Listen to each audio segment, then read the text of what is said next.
Menteri Dalam Negeri telah menerbitkan Instruksi Mendagri Nomor 3 Tahun 2021 untuk mengatur pemberlakuan pembatasan kegiatan masyarakat berbasis mikro. PPKM berbasis mikro merupakan kebijakan baru dari Presiden Republik Indonesia dalam penanganan COVID-19.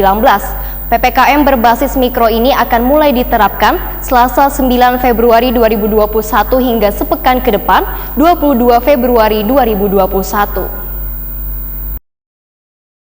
Menteri Dalam Negeri Tito Karnavian telah menerbitkan Instruksi Mendagri Nomor 3 Tahun 2021 untuk mengatur pemberlakuan pembatasan kegiatan masyarakat berbasis mikro. PPKM berbasis mikro merupakan kebijakan baru dari Presiden Republik Indonesia Joko Widodo dalam penanganan COVID-19. PPKM berbasis mikro ini akan mulai diterapkan Selasa 9 Februari 2021 hingga sepekan ke depan atau 22 Februari 2021.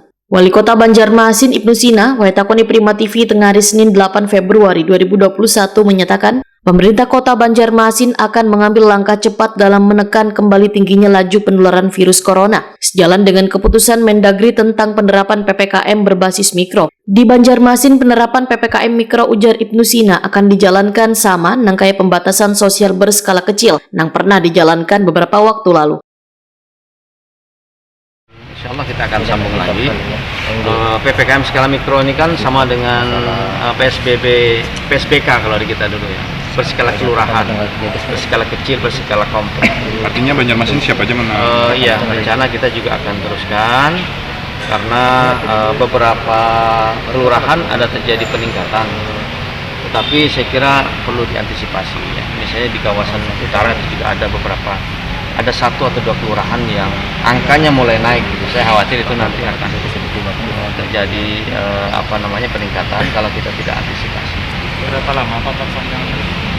Ya sesuai dengan Inmen Instruksi Menteri mungkin 2 pekan ke depan. Sebelumnya, pemerintah Kota Banjarmasin sudah 2 kali memperpanjang penerapan PPKM di Banjarmasin untuk menghambat penularan COVID-19, yakni pada 11 Januari hingga 25 Januari 2021, kemudian diperpanjang mulai 2 Februari hingga 9 Februari 2021. Sementara itu, menjelang berakhirnya PPKM di Banjarmasin tahap kedua, pemerintah Kota Banjarmasin berencana kembali memperpanjang untuk ketiga kalinya mulai 9 Februari 2021 hingga sepekan ke depan.